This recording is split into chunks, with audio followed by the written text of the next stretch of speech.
Assalamualaikum warahmatullahi wabarakatuh. Kami dari kelompok 3B, saya Sinta Yuningrum, Saya Ria Estiani, saya Serli Oktaviani. Saya Okta Diniarti. Saya Melina Syahani. Selamat menyaksikan. Uji ekstrak teh hijau dan sirih terhadap aktivitas bakteri. Teori percobaan. Daun sirih banyak digunakan sebagai bahan obat alternatif untuk mengobati berbagai jenis penyakit seperti obat pembersih mata, menghilangkan bau badan, mimisan, sariawan, pendarahan gusi, batuk, bronkitis, keputihan, dan obat kulit sebagai perawatan untuk kecantikan atau kehalusan kulit.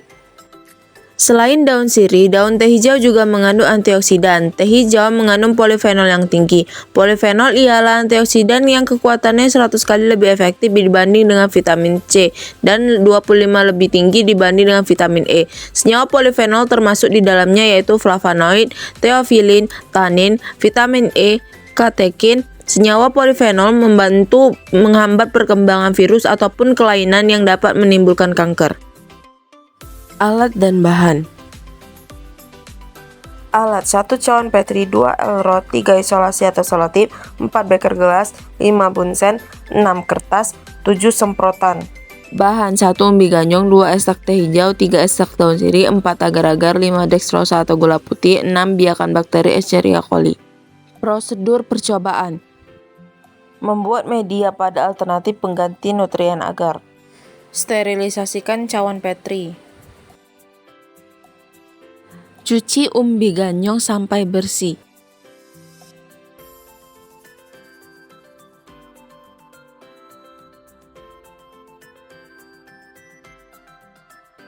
Timbang umbi ganyong, kemudian potong-potong setebal 1 cm x 1 cm. Masukkan 1 liter air ke dalam panci yang sudah berisikan potongan umbi ganyong. Didihkan potongan umbi ganyong dalam panci hingga menjadi lunak. Kemudian saring air rebusan umbi ganyong. Lalu tambahkan gula putih sebanyak 10 gram dan agar-agar. Aduk hingga semua bahan tercampur. Lalu tuangkan campuran tadi ke dalam Erlenmeyer dan tutup menggunakan aluminium foil.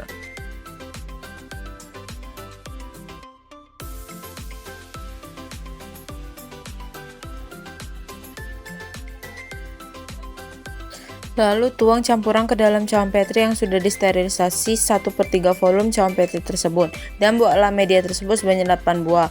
Lalu dinginkan, kemudian tutuplah dan dilakban transparan, lalu bungkus dengan kertas steril, simpan pada suhu 4 derajat Celcius. Menumbuhkan bakteri. Siapkan terlebih dahulu larutan ekstrak daun teh hijau dan daun sirih 5%, 25%, dan 50%. Timbang ekstrak daun sirih 5% 1,25 gram, 25% 6,25 gram, dan 50% sebanyak 12,5 gram. Lalu siapkan aquades yang akan digunakan untuk melarutkan ekstrak. Lalu tuangkan aquades dan aduk hingga larut. Selanjutnya timbang ekstrak teh hijau untuk 5%, 25%, dan 50%. Lalu aduk ekstrak teh hijau sampai larut.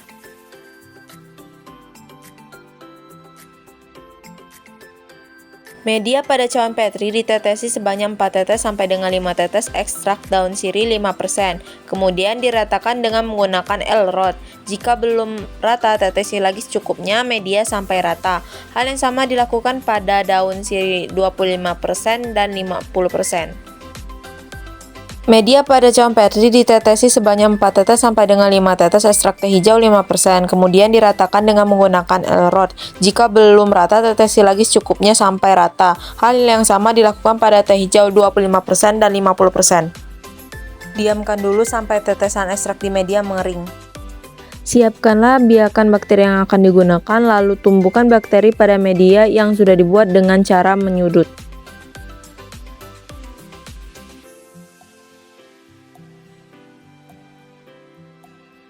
Segera tutup cawan Petri yang sudah berisi biakan, lalu lakban transparan. Selanjutnya berilah label dan bungkus dengan kertas yang steril. Lalu inkubasi biarkan selama 24 jam.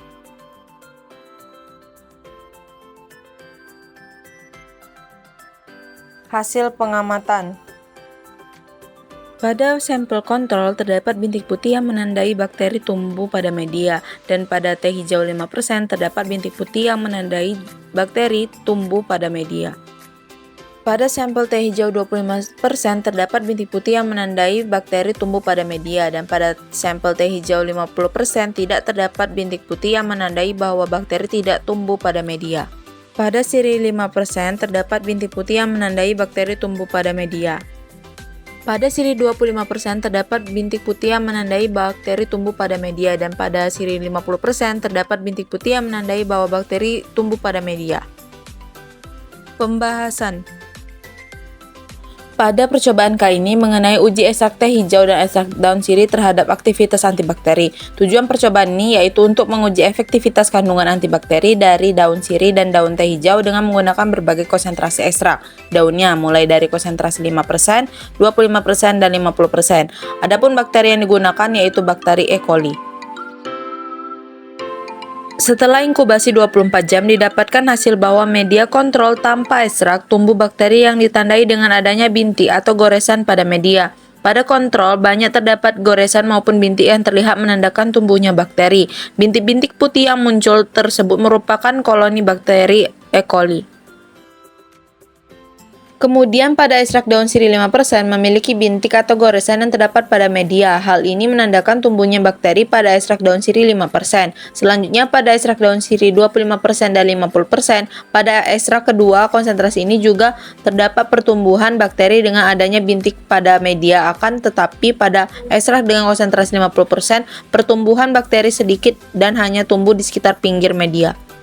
Kemudian pada ekstrak daun teh hijau pada konsentrasi 5% terdapat bintik yang menandakan pada konsentrasi 5% bakteri tumbuh. Kemudian untuk konsentrasi 25% terdapat bintik, akan tetapi hanya di bagian pinggir media saja, dan itu pun tidak banyak bintik yang ada. Selanjutnya pada ekstrak daun teh hijau dengan konsentrasi 50% didapatkan tidak adanya bintik atau goresan. Hal ini menandakan untuk teh hijau dengan konsentrasi 50% itu mampu menangkal pertumbuhan bakteri. Pada ekstrak daun teh hijau dengan konsentrasi 5% tumbuh bakteri dan dalam jumlah banyak, sedangkan pada ekstrak daun teh hijau 25% bakteri masih tumbuh tetapi sedikit dan hanya di pinggir media saja. Kemungkinan hal ini terjadi karena kurang ratanya saat perataan ekstrak pada media. Dan pada ekstrak daun teh hijau 60% ternyata mampu menangkal pertumbuhan bakteri karena tidak adanya bintik atau goresan pada media. Jadi pada hal ini, dengan konsentrasi yang tinggi pada ekstrak daun teh hijau mampu menangkal pertumbuhan bakteri. Kesimpulan. 1. Ekstrak digunakan dengan berbagai variasi, tujuannya untuk mengetahui pengaruh konsentrasi terhadap efektivitas kandungan antibakteri dari daun sirih dan teh hijau. 2. Bakteri tumbuh pada media ditandai dengan adanya bintik putih di media. 3. Pada media tanpa ekstrak atau kontrol terdapat bintik putih yang menandakan bakteri tumbuh pada media tersebut. 4. Pada media dengan ekstrak teh hijau dan daun sirih masing-masing konsentrasinya 5% dan 25% terdapat bakteri yang tumbuh. Pada media dengan ekstrak teh hijau konsentrasi 50% tidak terdapat bintik putih dan tidak terdapat bakteri yang tumbuh, sedangkan pada media dengan ekstrak daun sirih 50% terdapat bintik putih di mana bakteri tumbuh. 5. Semakin tinggi konsentrasi ekstrak yang digunakan, maka semakin efektif pada kinerja ekstrak tersebut dalam menangkal pertumbuhan bakteri.